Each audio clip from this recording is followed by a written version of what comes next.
Nous sommes le 5 octobre 2002. Ce jour-là, un certain Louis Detis est retrouvé mort dans sa maison à Pont-de-Loup, près de Charleroi. Logiquement, lorsque les policiers arrivent sur les lieux, ils pensent à une agression ou à un suicide. Mais ce qu'ils vont découvrir au fil de leurs recherches fait froid dans le dos, et même dans le dos des démineurs de l'armée appelés en urgence sur les lieux. En fait, la maison est complètement piégée, selon un plan machiavélique élaboré par un homme qui avait juré de tuer ainsi ses 14 enfants. Un homme qui préparait l'apocalypse pour le jour de son 80e anniversaire.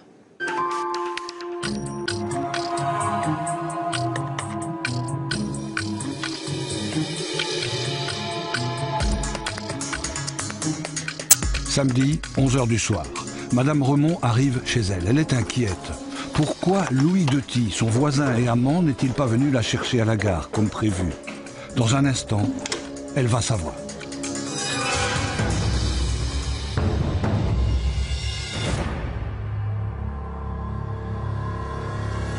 On nous demande de nous rendre à la rue Auguste Scoï pour un décès. C'est un décès, ce qu'on appelle une mort violente. Et à notre arrivée, nous sommes en effet accueillis par la dame qui loge dans les lieux.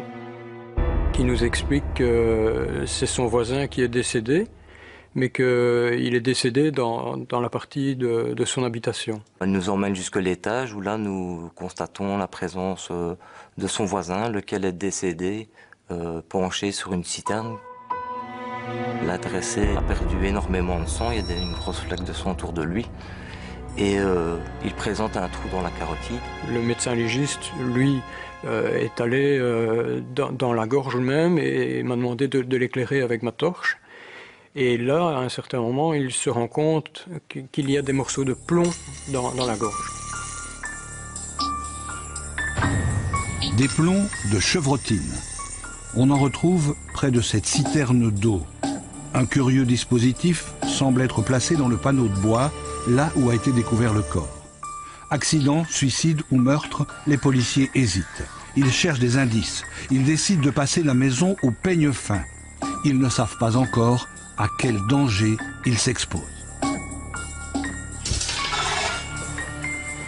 On se rend dans le fond de la pièce où il y a la porte de garage.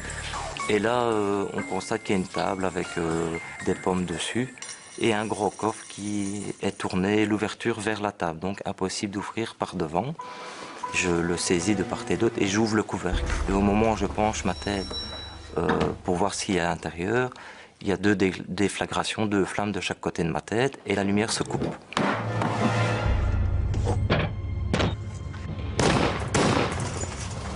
Il y a eu cette explosion. Et on s'est retrouvés tous les deux plongés dans le noir. Je me dis, oh le vieux, il a foutu des pétards dans le coffre et... Enfin, je prends ça pour une mauvaise blague, quoi. Moi, très vite, je me suis rendu compte qu'il y avait eu une explosion, qu'on n'avait plus d'éclairage. Donc pour moi, c'était pas des pétards, il y avait eu quelque chose de plus sérieux. J'ai regardé au plafond et j'ai vu qu'il y avait 2 impacts dans le plafond. Je dis à mon collègue, écoute, on ne touche plus à rien. J'ai prévenu le magistrat et je lui ai expliqué ce qui s'était produit. On est probablement tombé sur des pièges. Et on demande l'appui du service de déminage de l'armée. Aux premières heures de ce dimanche 5 octobre 2002, une équipe du service d'enlèvement des engins explosifs quitte la caserne de Merdal, près de Louvain. Destination Pont-de-Loup, près de Charleroi. L'adjudant-major Baudard ignore qu'il se lance là dans la mission la plus complexe et risquée de sa carrière. On cherche d'abord notre contact, qui est le policier qui a fait fonctionner le coffre. Oui, ça va. Donc vous êtes passé par la cuisine ici? Oui, tout à fait. Je vous suis. Et dès cet instant, donc on commence l'enquête avec lui. On lui demande par où il est passé. Donc on cherche le chemin du terroriste. C'est-à-dire que si le policier est passé à un endroit, ben nous on peut y passer aussi. Voilà, comme si on est allé vers le fond de la pièce, on n'a retouché à rien d'autre. On regarde le coffre sous toutes ses coutures, en dessous, etc. pour voir si on peut aussi le manipuler. Et donc quand on l'a ouvert, on peut voir le mécanisme et déterminer qu'il a fonctionné avec de la chevrotine. Ça, on voit l'impact au plafond. Et que le mécanisme a bien fonctionné parce que les 2 tirs étaient concentriques. À l'endroit où le corps a été découvert, c'est la surprise. Il y a un double piège parfaitement dissimulé. 2 tubes capable de tirer des cartouches de chevrotine. Nous sommes convaincus qu'il y a beaucoup plus de pièges parce que ça sort de la normalité. On a une maison complète avec son annexe qui est piégée. Donc on dit là, maintenant on est parti pour toute la maison.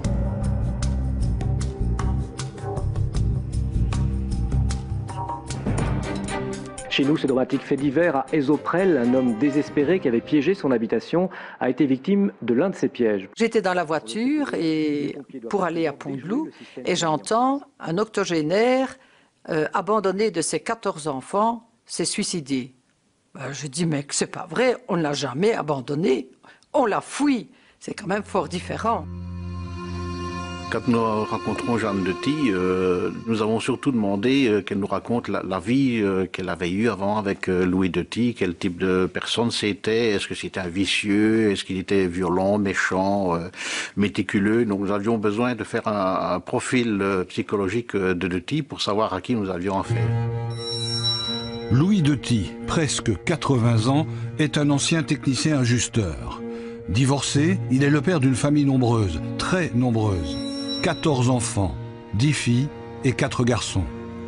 Son ex-épouse, Jeanne, était une mère courage, disent les enfants, tout entière dévouée à sa très grande famille, malgré un époux très autoritaire. Maman, c'est une personne qui a été élevée dans une famille catholique et la pilule n'existait pas, donc il y avait des règles à observer et à suivre.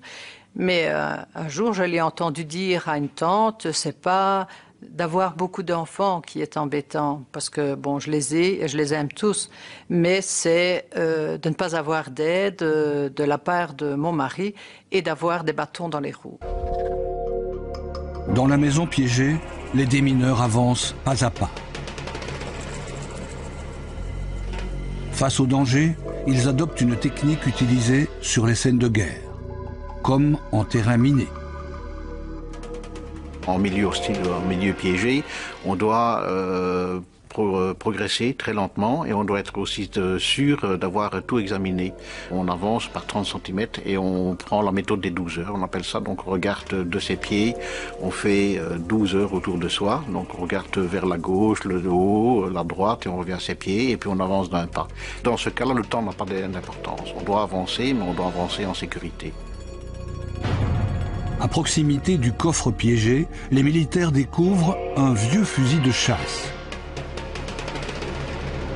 L'objet est plus que suspect. Ici, on a le fusil qui était derrière l'armoire, dans la cuisine. Alors, tu vois, il est attaché. Quand nous regardons ce fusil de chasse, nous voyons dans le bas un fil de pêche, un peu épais, mais très bien dissimulé. Et ça, on se dit, bon, maintenant, on sait qu'on a un piège. Pourquoi? Parce que le fil de pêche ressemble exactement à ceux qu'on a trouvés sur les autres pièges dans la chambre en haut. Le fusil et le fil de pêche actionnent sans doute un piège, mais rien n'est visible. Les démineurs décident de déclencher le dispositif à distance, au moyen de crochets, de cordes et de poulies. On y est, on est prêt. Attention.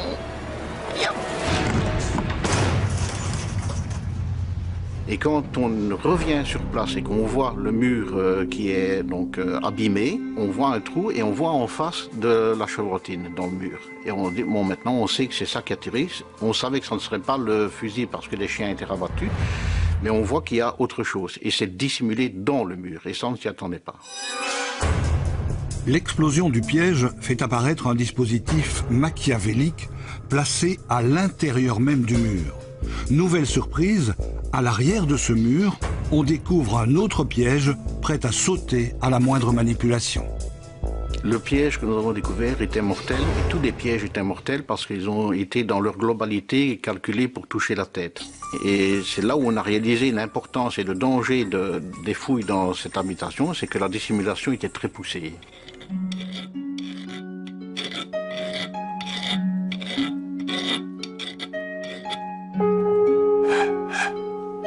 De Ty a réalisé des dispositifs complexes avec un matériel simple, disponible dans le commerce. Des tuyaux de plomberie, des tiges, des ressorts, assemblés en fonction du genre de piège. Piège à chute, à basculement, à compression. Le tout ajusté et lubrifié avec un soin maniaque.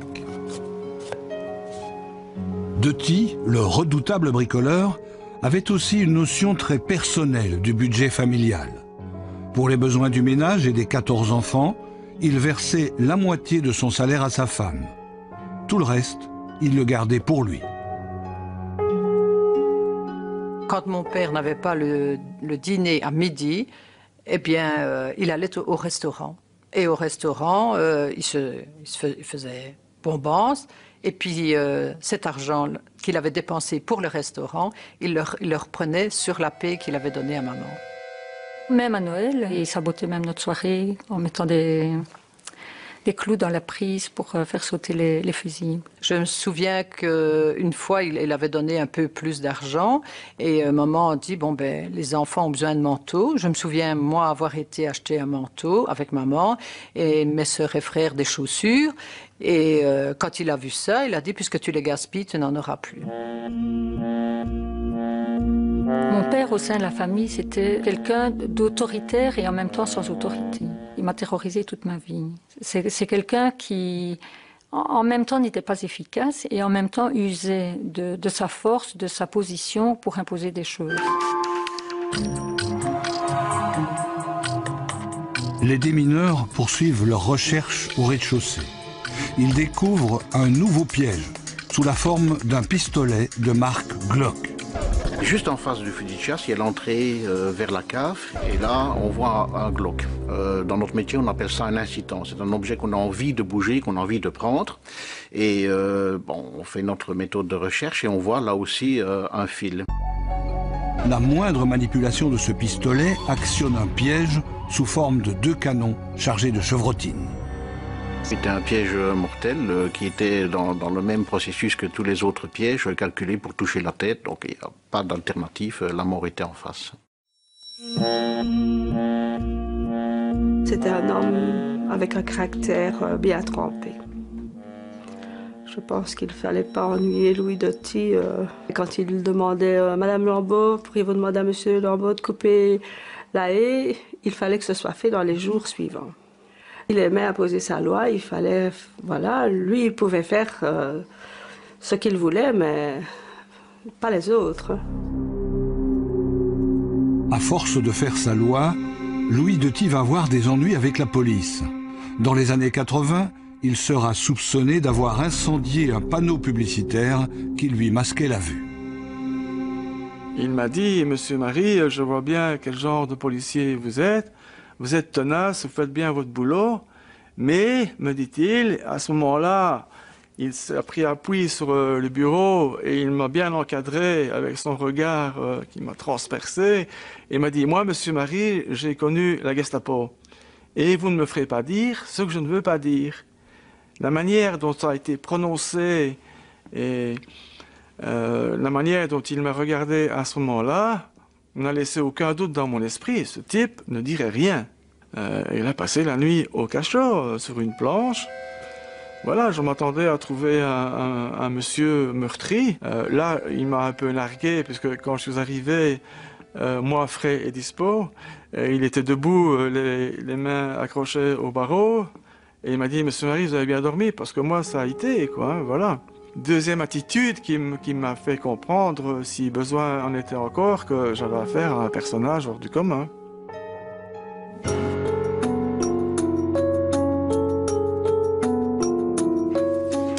Au deuxième jour de recherche, les militaires ne sont pas encore au bout de leur surprise. En examinant le meuble de la pharmacie de la salle de bain, ils découvrent un dispositif suspect. Une fois encore, Louis Detis a utilisé un fil de pêche. Là, on emploie le système d'ombre. La torche grossit les ombres et on peut voir le fil comme ça sur le mur et par brillance.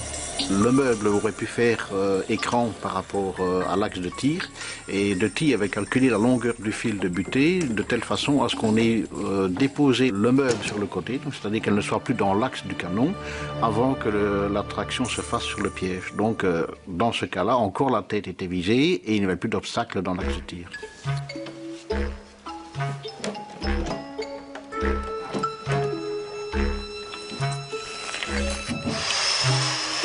Pour réaliser ce piège, Louis Detis, malgré son grand âge, a fait preuve d'une grande habileté physique et aussi de beaucoup d'ingéniosité. Il faut dire qu'il a du savoir-faire, cet ancien ajusteur de chez Solvay à Couillet, le berceau du géant chimique belge. Deuty, toujours bien noté dans son travail, participe aussi à des matchs de football entre collègues. Des collègues qui gardent de lui le meilleur souvenir. Louis était quelqu'un de compétent, jamais un mot plus haut que l'autre, ne rouspétait pour rien, intelligent, parce qu'on pouvait parler un peu de tout avec Louis. Donc c'était très très bien, c'était le collègue de travail, entre guillemets, parfait.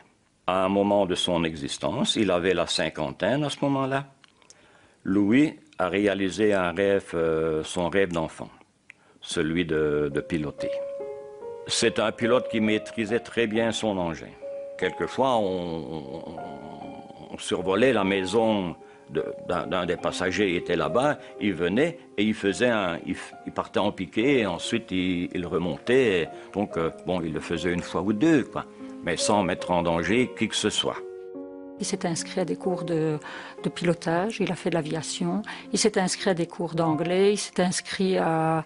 il écoutait de la musique classique, il allait au théâtre, enfin il faisait des choses qui ont quand même un certain bagage intellectuel, mais pour montrer ce qu'il était. Il ne s'est pas intéressé à notre savoir, mais il a essayé de montrer son savoir. Il était jaloux de notre réussite intellectuelle, sociale, notre débrouillardise. Il était jaloux. Au troisième jour, les militaires ont déjà découvert plus de 10 pièges. C'est alors qu'ils tombent sur un dispositif encore plus redoutable. Deuty a piégé la télévision. Tout est dissimulé à l'intérieur de l'appareil. Quand nous avons découvert cette TV, elle était enclavée dans une armoire. Et elle était préparée de telle façon qu'on doive la tourner pour l'aligner vers le fauteuil qui est dans la chambre ou vers le lit. Et on a tiré la TV à distance et on a fait fonctionner le piège et qui a tiré donc dans la direction que nous avions déterminée.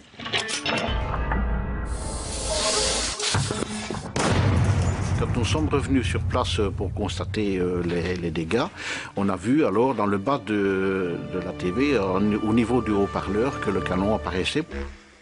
C'était un système de chute verticale avec action horizontale. Donc il y avait tout un mécanisme assez compliqué à l'intérieur pour envoyer l'effet mécanique.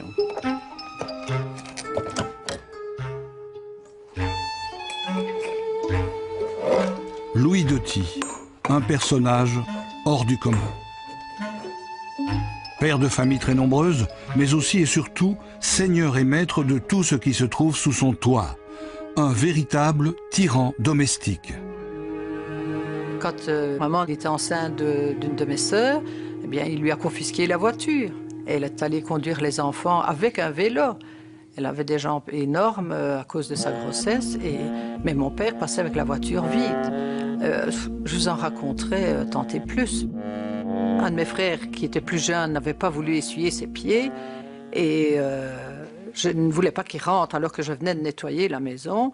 Et il est arrivé et il m'a dit « Pourquoi est-ce que tu ne laisses pas entrer ton frère ?» Je dis « Il ne veut pas essuyer ses pieds, moi je viens de nettoyer la maison. » Il m'a répondu « De toute façon, vous n'êtes bonne qu'à ça. » Et alors, c'est la première fois que là, je me suis insurgée devant lui en disant « Tu m'emmerdes. » Et je suis partie. Mais là, je vous assure, j'ai ramassé une danse que je m'en souviens encore. Il a été violent avec, par exemple, des claques, des coups de pied, mais aussi des coups de ceinture sur nos jambes et côté boucle. Donc si c'était pour nous intimider, il aurait pris l'autre côté, mais côté boucle, c'était quand même pour faire mal. Mais alors, il y avait une autre violence chez lui. Parce que vous savez, une main, ça peut caresser et ça peut frapper. Mais il y a des caresses qui sont pires que des claques. Et chez lui, il y avait des caresses comme ça. Et ça, aucun sparadrap ne peut couvrir cette blessure-là.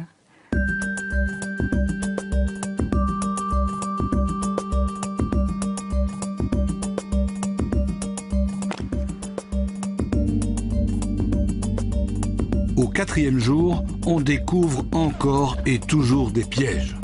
Et lorsque les démineurs examinent le fût contenant des bûches, ils doivent redoubler de précautions. Tout tout est suspect avec Doty, donc le fût, on le vide avec un moyen mécanique à distance.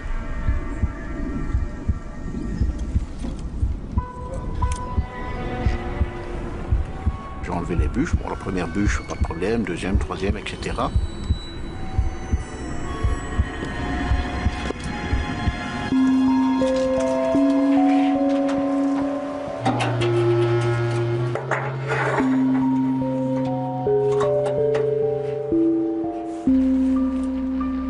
Lorsque j'ai enlevé la bûche donc qui faisait fonctionner le système, je n'ai senti aucune résistance, le mécanisme était bien rodé. J'étais à distance, mais j'ai quand même senti le vent chaud du tir de calibre 12 passer devant moi, donc ça m'a quand même fallu peu. Il a vraiment failli me tuer, oui. Face à un père pervers et violent, les enfants quittent peu à peu la maison. La maman se retrouve seule, confrontée à un Doty de plus en plus menaçant. Un jour, maman nous a dit qu'elle ne voulait plus rester, qu'elle avait peur pour sa vie, parce qu'elle avait vu un fil qui avait été tiré dans les escaliers, et que si elle ne l'avait pas vu quand elle est descendue le matin, eh bien, qu'elle se serait levée de la nuit et descendue, ben, elle serait tombée, parce qu'elle ne l'aurait pas vu, quoi. On lui a dit, écoute maman, si tu ne t'en vas pas à pied, tu vas partir dans une boîte. Donc on est là pour t'aider, et aussi bien matériellement que financièrement. Et nous sommes là, donc il faut que tu t'en ailles, quoi. Avec l'aide de ses enfants, la maman quitte définitivement la maison de Pont-de-Loup. Un départ surprise. Louis Doty se retrouve seul. Mais très vite, il va se mettre en ménage avec Madame Remond, une de ses vieilles connaissances. Il est arrivé une dame dont il disait que c'était sa locataire. Il avait loué une partie de la maison à une dame, donc voilà. Et je les voyais souvent venir jouer au Scrabble dans la serre le soir ou en fin d'après-midi. Ils prenaient leur repas ensemble dans la serre, mais sans plus. Les enfants de Louis Doty vont accentuer la pression sur leur père en le coinçant pour adultère afin que leur mère obtienne un jugement de divorce favorable. Ils vont le poursuivre jusque dans un camping de la côte armé d'appareils photo. J'avais mon frère et ma sœur qui étaient de l'autre côté de la rue, qui filmaient le camping et qui avaient appelé la gendarmerie pour aller prendre mon père en adultère. Donc dans ce camping, et ces vacances, elles se passaient à 3.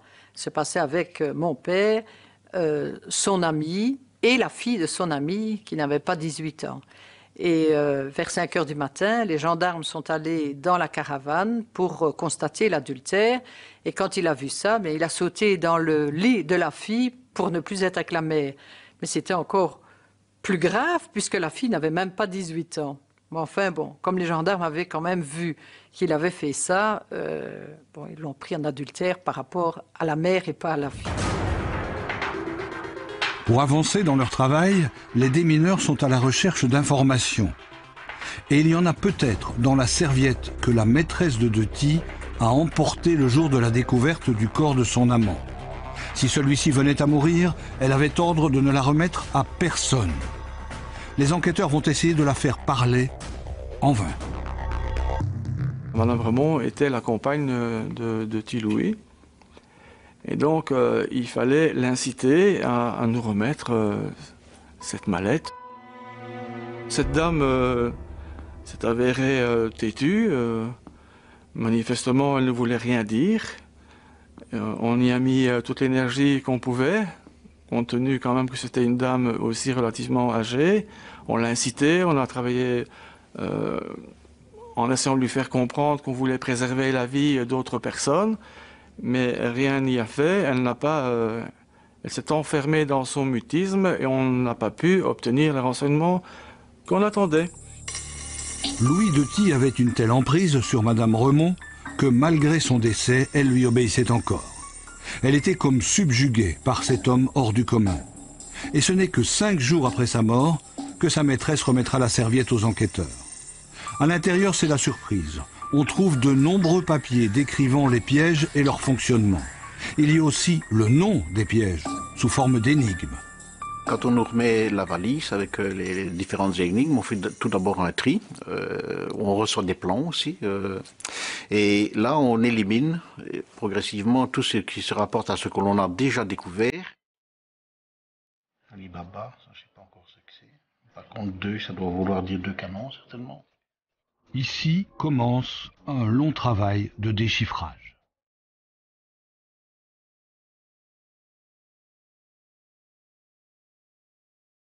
Ali Baba. Donc ça c'est le coffre surprise Ali Baba. Sésame, ne t'ouvre pas plus de 23 cm. Assez pour le bras d'Ali Baba, pour visser les goujons.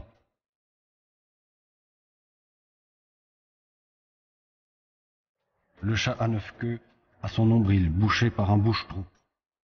Le chat à 9 queues, cela correspond au pistolet Glock placé au-dessus de l'escalier de la cave. Le pistolet était noir comme un chat et les 9 balles, 9 queues, donc là je me dis tiens c'est une certaine évocation.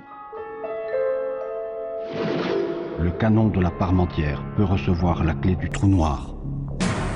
Donc la Parmentière, c'est la pharmacie qui se trouvait dans la chambre de Doty. La Parmentière se rapporte en fait à Monsieur Parmentier, le pharmacien du quartier. Il nous reste quelques pièges à découvrir. Le problème, c'est qu'on n'a pas d'endroit. Donc on sait qu'on va avoir tel type de mécanisme, mais on n'en sait pas plus.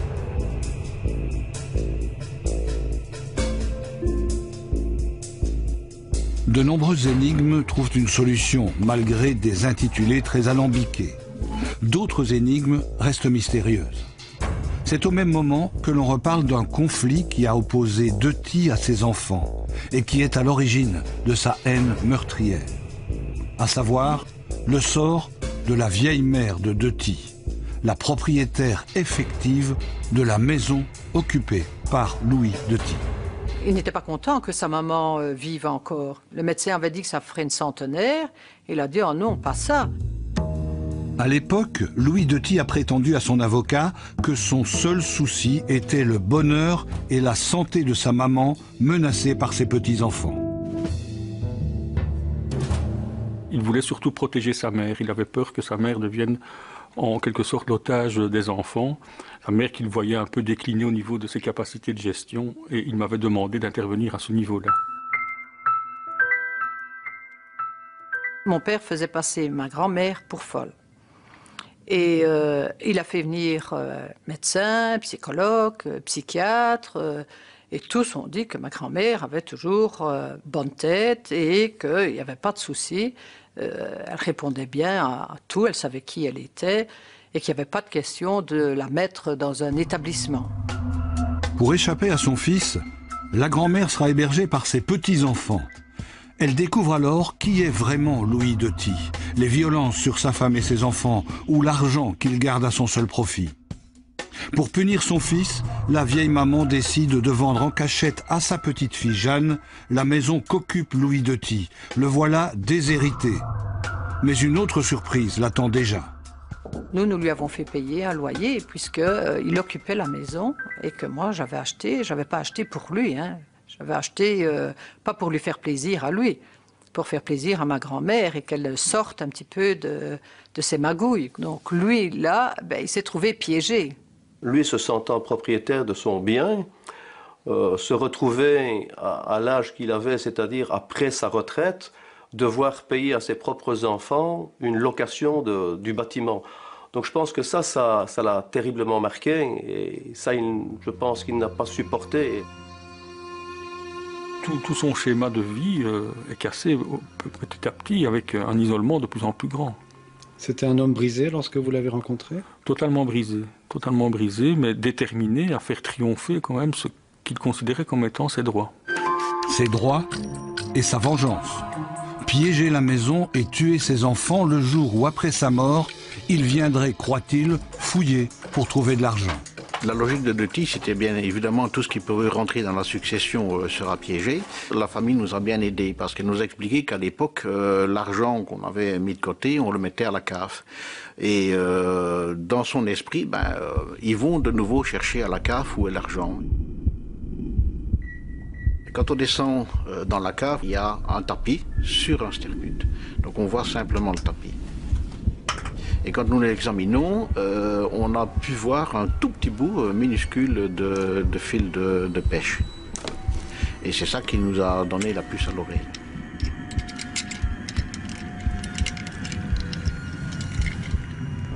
À distance, les démineurs vont hisser la grille et découvrir un canon prêt à tirer. Detti va tout faire pour que la vente de sa maison soit annulée. Sa rage va se déchaîner contre le notaire qui a passé l'acte.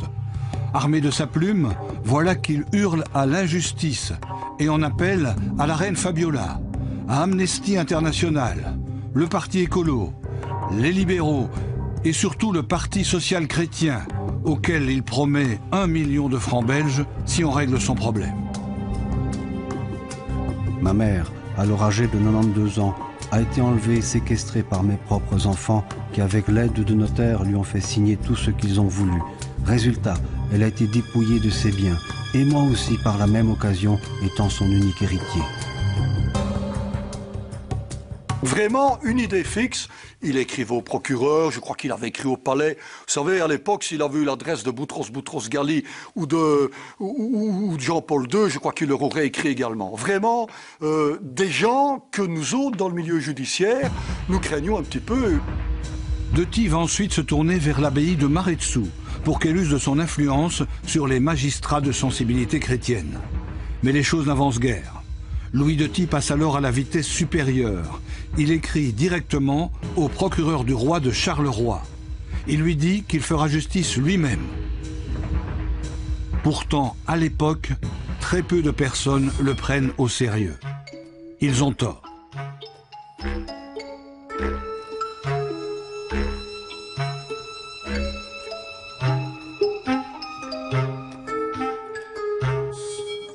Il m'a confié certaines choses par rapport aux problèmes qu'il avait avec ses enfants.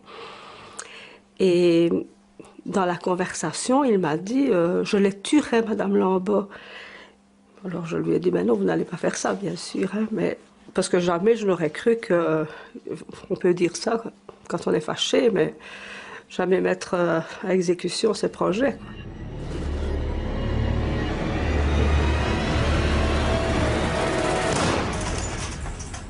Face à un Detti déterminé et imprévisible, les démineurs butent sur une énigme particulièrement mystérieuse. Elle dit « Les 12 apôtres sont opérationnels sur les galets ». C'est plutôt le chiffre 12 qui nous a intrigués. Pour la signification apôtre, là, on est toujours en train de chercher. Bon, on cherche tout ce qui est avec le chiffre 12. Il y a 12 piquets de clôture, il y avait 12 dalles devant la citerne à gaz, il y avait 12 dalles dans la verrière, tout ce qui a un rapport avec 12, de près ou de loin. Les 12 apôtres. Une référence biblique qui pourrait étonner dans le chef de Detti. Pourtant, depuis quelques années, cet homme est tombé dans un mysticisme débridé. Dans son carnet kilométrique où il note le moindre de ses déplacements, une destination se distingue, Metz. Tous les jours, il se rend à l'église Notre-Dame de Châtelet-Faubourg.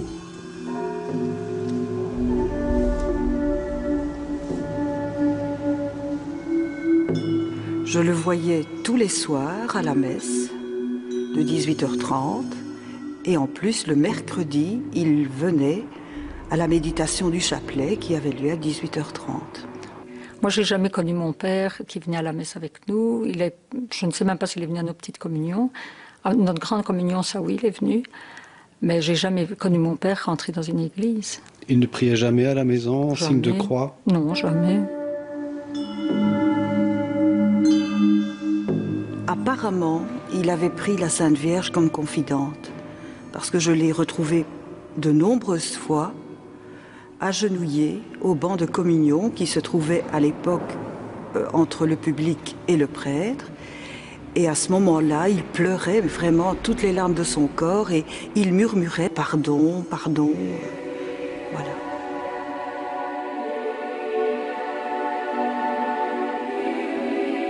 Celui qui fabrique des pièges mortels est donc habité par une dévotion dévorante pour la Vierge. Et pas n'importe laquelle. celle de l'Apocalypse, la Vierge qui a vaincu le dragon serpent. Au chapitre 12 de l'Apocalypse de Saint Jean, on peut lire ceci. Un énorme dragon serpent rouge feu. En arrêt devant la femme, le dragon s'apprête à dévorer son enfant aussitôt né. Mais la femme parvient à fuir avec l'enfant. Alors furieux de dépit contre la femme, le serpent s'en alla guerroyer contre le reste de ses enfants. Et voilà qu'un récit biblique rejoint la réalité. Cette Vierge et ce dragon serpent obsèdent Deti à un point tel qu'il les a installés dans la cour de sa maison. Dans la cour à l'arrière de la maison, il y avait une grande vierge. Une voisine, une dame très catholique, nous avait expliqué que c'était la Vierge de l'Apocalypse. Et ce faisant, et suivant les éléments que nous avions recueillis dans l'enquête, Deti avait dit que son 80e anniversaire serait l'Apocalypse. Et quand nous avons examiné la Vierge, à côté de cette Vierge, il y avait un tuyau de gaz qui sortait et il y avait un système électrique. Et à proximité, il y avait un tanker avec du gaz. Il restait encore quelques centaines de litres de gaz. Et nous avons fait le lien entre les deux. On peut dire que c'était le piège final, c'était l'Apocalypse, parce que vu la quantité de gaz restant et la proximité des maisons, là on aurait pu avoir de grosses pertes et un effet vraiment dévastateur. Au bout de 3 semaines de fouilles, les enquêteurs des mineurs vont neutraliser 19 pièges mortels. L'énigme des 12 apôtres demeure entière. Mais il s'agit sans doute du 20e piège, retrouvé sous forme de pièces détachées. Louis Deti n'avait pas encore eu le temps de l'installer, pas plus d'ailleurs que le piège de l'Apocalypse. Finalement, aucun des enfants de Deti ne perdra la vie. Il aura manqué toutes ses cibles, mais un de ses pièges ne l'a pas raté. En travaillant sur la pompe de la citerne d'eau au premier étage, Louis Deti fait un faux mouvement et déclenche le piège. Le piège numéro 13. C'était un samedi, c'est arrivé un samedi, et dans l'après-midi, j'ai entendu une détonation. Et ma fille se trouve à la maison et j'ai dit, tu as entendu? On aurait dit qu'on avait tiré un coup de feu.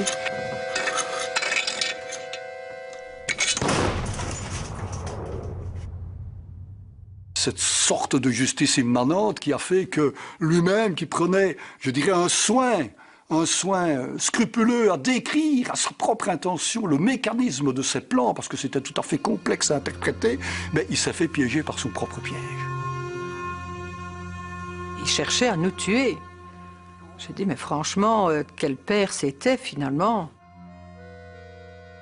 Allez, quelle est la personne qui ose faire ça si ce n'est qu'un démon, quoi? Au cours de toute ma carrière, je pense que c'est le cas majeur et je pense que mes collègues pensent de même. Et je suis surtout heureux d'avoir ramené tout le monde en un seul morceau. Ça, c'est ma première joie. Mais je pense qu'un cas pareil ne reviendra pas.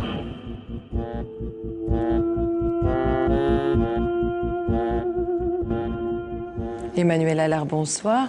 Un mot sur les reconstitutions de votre devoir d'enquête. Avec Adrien Lasserre, votre réalisateur, vous avez véritablement joué sur la carte réaliste. En tout cas, nous avons utilisé les pièges de Louis Deti, ceux qu'il avait fabriqués. Nous avons eu une autorisation spéciale du parquet pour sortir ces pièges du greffe militaire et nous les avons installés, réassemblés sous le contrôle des démineurs de l'armée. Et je peux vous dire qu'ils fonctionnaient de manière parfaite encore, malgré toutes les années. Alors, vous qui vous êtes aussi plongé dans la psychologie de Louis Deti, selon vous, son mobile, c'était l'argent ? L'argent partiellement, parce qu'évidemment, Deti a été déshérité, il a perdu la maison de sa maman. Mais Deti n'est pas un homme sur la paille, puisqu'un inventaire bancaire a montré qu'il possédait au moins 6 millions de francs, 150 000 euros, ce qui n'est pas rien. L'autre mobile, c'est la vengeance, je dirais même la punition, puisque Deti en voulait à ses enfants qu'il avait fait tomber de son trône.